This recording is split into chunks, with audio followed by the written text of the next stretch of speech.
Good morning, good afternoon, good evening. Welcome to my channel, the Value Creation Playbook. In today's episode, we discuss about pricing, a very interesting value lever, often ignored, but ultimately we come back to using this lever at a later date to see the value it can give to your business.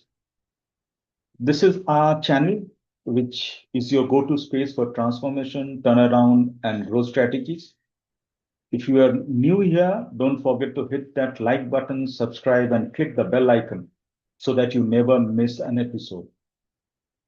As I was telling you earlier, today we are talking about one of the most underrated levers in business transformation, pricing power.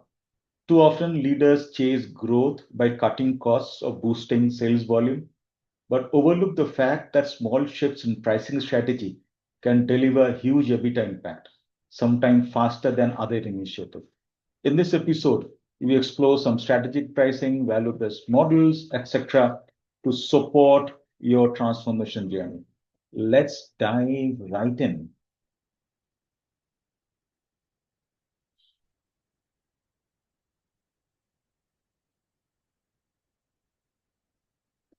Why pricing power is the most underrated EBITDA lever?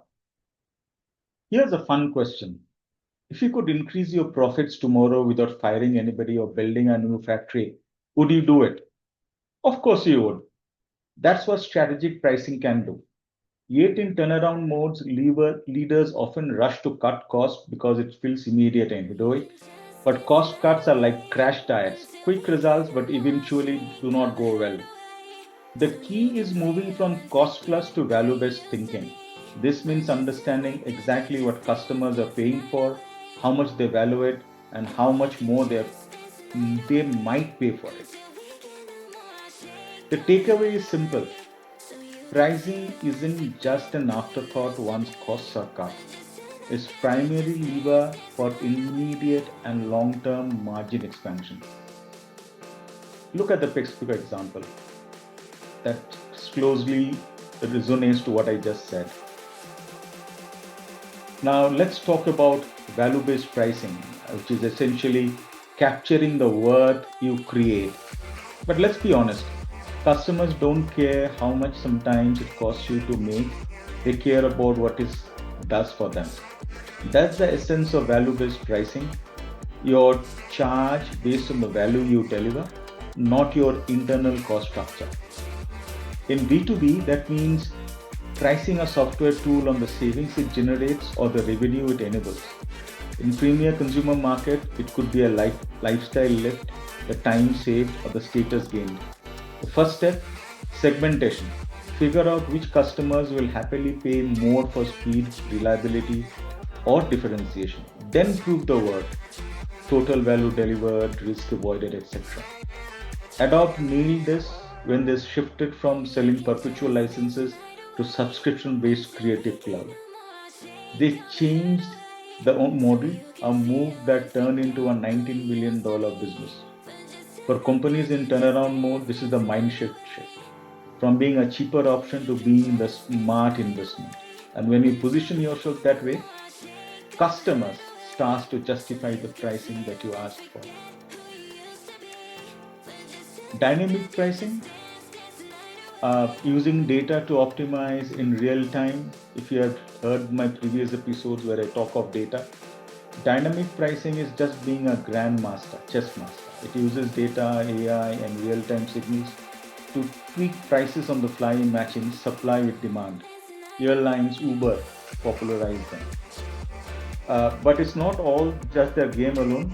The critical enablers are solid data infrastructure, forecasting models, and automation, but also governance. Customers can forgive a price change if they understand the reasons. They resent it if they feel it random or exploited. You often hear that when there's a airline surge during the festival seasons, Diwali seasons here, and that's what I'm talking about. Any airlines which captures the higher value during peak demand, while remaining competitive in quieter period. The result? Higher revenue per seat mile and stronger profitability, even with volatile fuel costs. For turnaround leaders, dynamic pricing can stabilize cash flow quickly, but only if it is precise, transparent, and customer friendly. Think of this as tuning an instrument. Small adjustments at the right time can turn noise into harmony. One big strategy that is often leveraged by your mobile and data service providers, airlines, is bundling. Structure offerings are for perceived values. Bundling, unbundlings are like magic tricks for your pricing strategy. Same deck of the cards, but you're shuffling them to create new value. Both can unlock hidden revenue potential. Microsoft gave us a masterclass in 2023 when they unbundled Teams from Office 365, partly to appease EU regulators. With a side effect, they could now price Teams separately, reach new customers, and still sell Office at a premium. Bundling can also drive upgrades. Think of telecom triple play: TV, internet, phone together because package feels cheaper. For turnaround leaders, these tactics can reframe your portfolio's perceived value overnight. The beauty is that you don't need to invent new products. Just present them differently so customers see more value and are willing to pay accordingly. Passing through the inflation.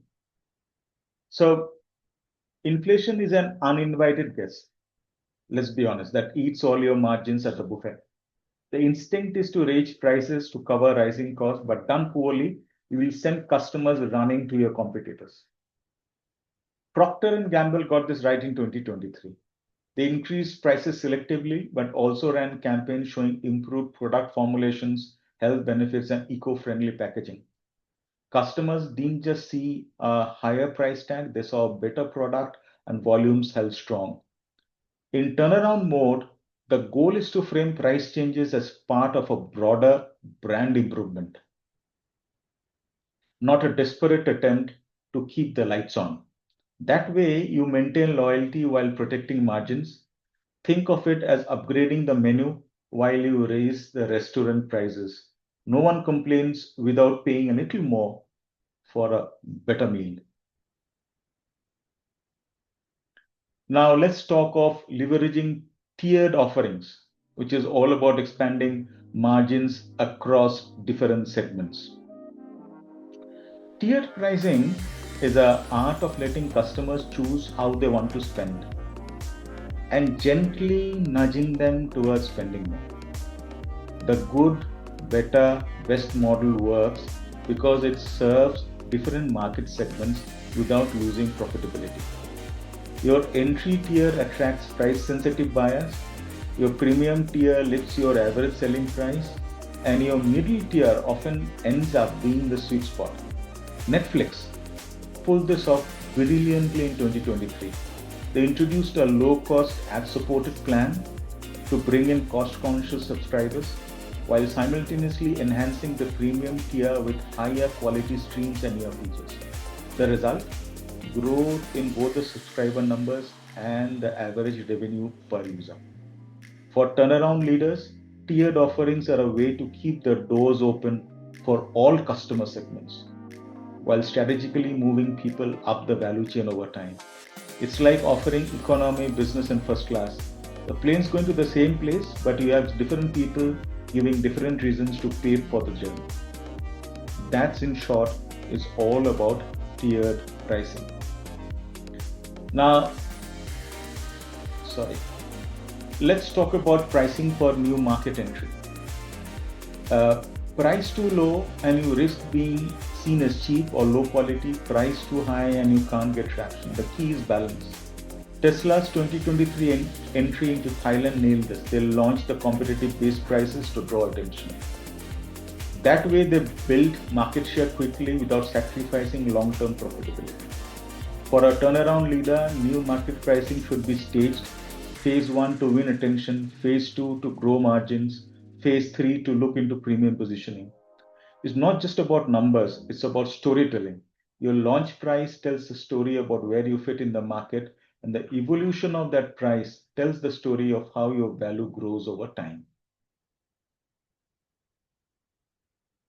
Now, let's talk about institutionalizing pricing discipline. Pricing discipline is a difference between a lucky quarter and a consistently profitable business. Too many companies treat pricing as a once a year debate to the budgeting process. In reality, it should always be on capability. This means creating a pricing center of excellence, using analytics to track customer value and competitive moves, and setting governance so decisions are data led, not gut led. Caterpillar is a big example how they integrate market intelligence, customer value assessments, and competitive tracking into their pricing processes. This discipline allowed them to weather 2023 supply chain disruptions. Without it, you will be playing whack-a-mole with your profitability.